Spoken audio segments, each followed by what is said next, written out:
ಸಮಸ್ತ ಕೇವಲಿಗಳಿಗೆ ಜಯವಾಗಲಿ. ಸಮಸ್ತ ಗುರುಗಳಿಗೆ ಜಯವಾಗಲಿ.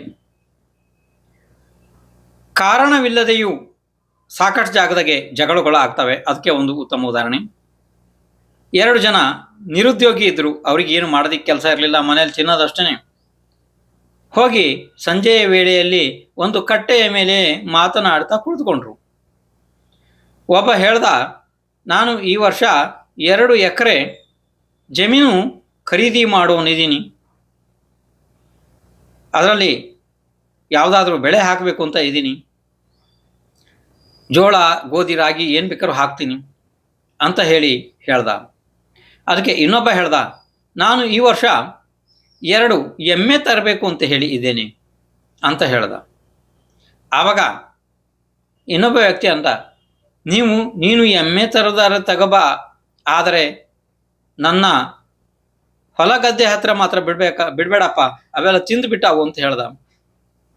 ಅದಕ್ಕೆ ಇವನಂದ, ಎಮ್ಮೆಗಳಿಗೇನು ಮಾತಾಡೋದಕ್ಕೆ ಬರ್ತದೆ, ಹೇಳಿದ್ರೆ ಏನು ಕೇಳ್ತಾವೆ, ತಿಂದ್ರೆ ತಿಂತಾವಪ್ಪ, ಅದಕ್ಕೇನು ಅಂತ ಅಂದ. ತಿಂದ್ರೆ ತಿಂತಾವು, ನಾನು ಬಡ್ದಾಕ್ತೀನಿ ನೋಡು ನಿಮ್ಮ ಎಮ್ಮೆಗಳನ್ನ ಅಂತ ಅಂದ ಅವನು.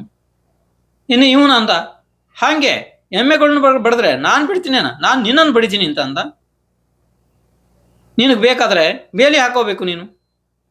ಅದನ್ನ ಹೇಳೋದಕ್ಕೆ ನೀನು ಯಾರು? ನಾ ಬೇಲಿನಾರು ಹಾಕೊಂತೀನಿ, ನನ್ನ ಜಾಗ, ನಾನು ಬೇಕಾದ್ ಮಾಡ್ತೀನಿ ಅಂತ ಅವನಂತ.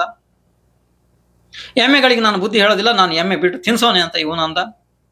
ಹಂಗಾಯ್ತು. ಇಬ್ರು ಸರಿಯಾಗಿ ಹೊಡೆದಾಡ್ಕೊಂಡು ಮತ್ತೆ ಪೊಲೀಸ್ನವ್ರು ಬಂದು ಅವ್ರನ್ನ ಇಬ್ಬರನ್ನ ತಗೊಂಡೋಗಿ ಸ್ಟೇಷನ್ ಒಳಗಡೆ ಒಂದು 4-5 ದಿವಸ ಇಟ್ಟಿದ್ರು. ಆಮೇಲೆ ತಗೊಂಬಂದು ಬಿಟ್ರು. ನೋಡಿ, ಮೂರ್ಖರ ಪರಿಸ್ಥಿತಿ ಬಹಳ ಗಂಭೀರ.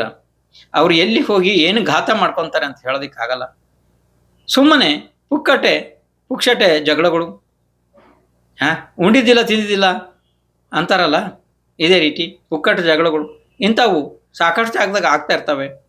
ಅದಕ್ಕೆ ಮನುಷ್ಯನಿಗೆ ಮಾಡೋದಕ್ಕೆ ಏನಾದ್ರು ನಿರಂತರವಾಗಿ ಕೆಲಸ ಇದ್ದರೆ ಹೀಗೆ ಆಗೋದಿಲ್ಲ.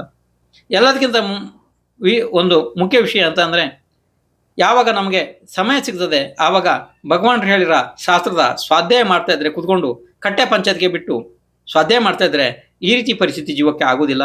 ಪುಣ್ಯದ ಸಂಪಾದನೆ ಆಗ್ತದೆ, ಜ್ಞಾನ ಸಂಪಾದನೆ ಆಗ್ತದೆ, ಮತ್ತೆ ದುರ್ಗತಿಯಿಂದ ಕೂಡ ಜೀವ ಉಳಿಬಹುದು.